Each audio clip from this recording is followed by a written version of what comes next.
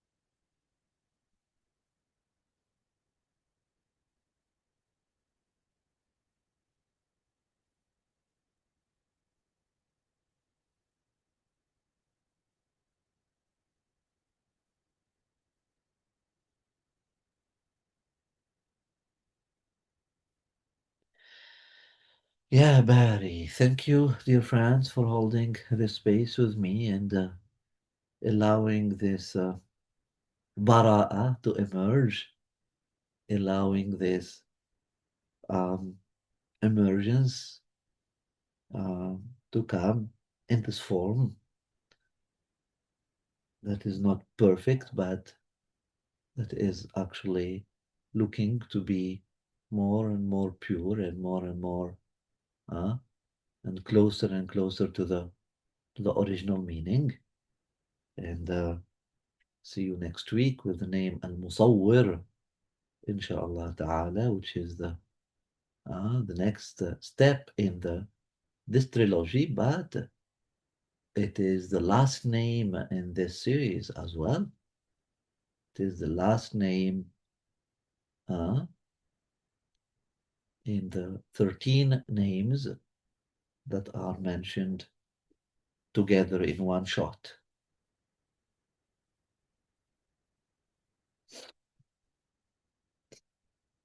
in that verse of Surah Al-Hashr 63. So, the culmination of all these names is Al-Musawwir. We'll see that next week, inshallah ta'ala. Thank you. Ooh. Assalamu alaikum wa rahmatullahi wa barakatuhu.